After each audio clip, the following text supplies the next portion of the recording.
ফের পাকিস্তানের শয়তানি শুরু। প্রজাতন্ত্র দিবসের আগেই গুলি চলল ভারত পাকিস্তান আন্তর্জাতিক সীমান্তে। রবিবার সন্ধ্যায় আন্তর্জাতিক সীমান্ত এবং লাইন অফ কন্ট্রোলের বিভিন্ন এলাকায় দেখা মেলে সন্দেহজনক ড্রোনের। সাম্বা, রাজৌরি এবং পুঞ্চ, 3 জেলায় এই ড্রোনের সন্দেহজনক গতিবিধি ঘিরে ছড়ায় আতঙ্ক। ভারতীয় সেনার দাবি, পাকিস্তানের ড্রোন এগুলি। ড্রোন দেখতে পেয়েই গুলি চালায় কর্তব্যরত সেনাবাহিনী। অন্তত 5টি ড্রোন ভারতের আকাশে ঢুকেছিল বলে খবর। ভারতীয় সেনা ড্রোনগুলিকে গুলি করে নামানোর পর এই সীমান্তে গোলাগুলি শুরু হয়। ফের সতর্কতা জারি জম্মু কাশ্মীরে। টানা কয়েকটি ড্রোন দেখা যাওয়ার পরই হাই অ্যালার্ট ঘোষণা করে নিরাপত্তা বাহিনী। প্রশ্ন উঠেছে, তাহলে কি নতুন বছরের শুরু থেকেই আবারও ভারত পাকিস্তান সংঘর্ষ পরিস্থিতি তৈরি হয়ে গেল? একসঙ্গে অন্তত 5টি ড্রোনের গতিবিধি। সরকারি সূত্র বলছে, অন্তত 5টি পৃথক ড্রোনের গতিবিধি নজরে আসে সীমান্তবর্তী ফরওয়ার্ড এলাকাগুলিতে। সন্দেহ, এগুলির মাধ্যমে ভারতীয় ভূখণ্ডে অস্ত্র, গোলাবারুদ বা মাদক ফেলা হতে পারে। সেই সম্ভাবনা খতিয়ে দেখতে সঙ্গে সঙ্গে গোটা অঞ্চলে শুরু হয় ব্যাপক তল্লাশি অভিযান। সবকটি উড়ন্ত বস্তুকেই পাকিস্তানের দিক থেকে ভারতীয় আকাশসীমায় ঢুকতে দেখা যায়। কয়েক মুহূর্ত ধরে সংবেদনশীল এলাকাগুলির ওপর ঘোরাফেরা করে সেগুলি ফের পাকিস্তানের দিকেই ফিরে যায়, এমনটাই জানিয়েছে নিরাপত্তা সংস্থা। ড্রোনের খবর পাওয়া মাত্রই নিয়মমাফিক সতর্কতা জারি হয়। সীমান্তের বিভিন্ন পোস্টে মোতায়েন বাহিনীকে হুঁশিয়ার করা হয় এবং সম্ভাব্য ড্রপ জোন ধরে যৌথ অনুসন্ধান। রাজৌরিতে ড্রোন তাক করে সেনার গুলিবর্ষণ। রাজৌরি জেলার নওশেরা সেক্টরে সন্ধ্যে 6:30 নাগাদ গনিয়া কালশিয়া গ্রামের ওপরে একটি ড্রোন দেখা যায়। সেনা তৎক্ষণাৎ মাঝারি ও লাইট মেশিন গান দিয়ে গুলি চালিয়ে সেটিকে তাড়া করে। একই সময় আরেকটি উড়ন্ত বস্তু দেখা যায় তেরিয়াত এলাকার খাব্বর গ্রামের কাছে।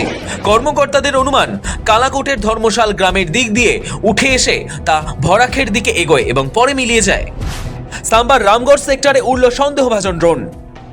সাম্বা জেলার রামগড় সেক্টরে চাক বাবরাল গ্রামের আকাশেও সন্ধ্যে 7:15 নাগাদ কয়েক মিনিটের জন্য দেখা যায় ড্রোন সদৃশ এক বস্তু। এরপর তা দ্রুত উধাও হয়ে যায়। পুঞ্চের ম্যানকোট সেক্টরে ড্রোনের গতিবিধি। পুঞ্চ জেলার ম্যানকোট সেক্টরে সন্ধ্যে 6:25 নাগাদ তাইন থেকে টোপারের দিকে এগিয়ে যাওয়া একটি সন্দেহভাজন ড্রোনের খবর পান নিরাপত্তা কর্মীরা। এই সবকটি তথ্য সামনে আসতেই সেনা, পুলিশ এবং অন্যান্য নিরাপত্তা সংস্থার যৌথ তল্লাশি শুরু হয় ব্যাপক এলাকায়। অস্ত্র বা বিস্ফোরক জাতীয় কিছু ফেলা হয়েছে কিনা তা খতিয়ে দেখা হচ্ছে।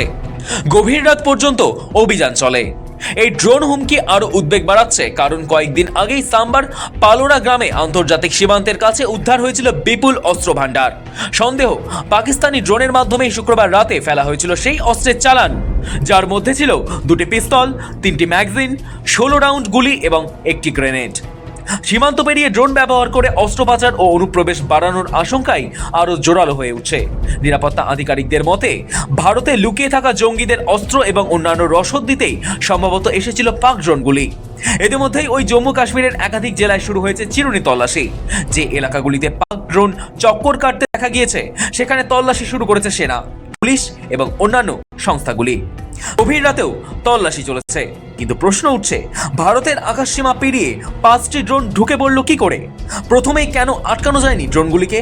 পেহেলগাঁও হামলা এবং অপারেশন সিঁদুরের পর থেকে সীমান্ত এলাকা অশান্ত হয়ে রয়েছে। সেখানে বায়ুসেনা এবং স্থলসেনার উপস্থিতি সত্ত্বেও কেন পাক ড্রোন রোখা গেল না? ব্যুরো রিপোর্ট, সময়, কলকাতা।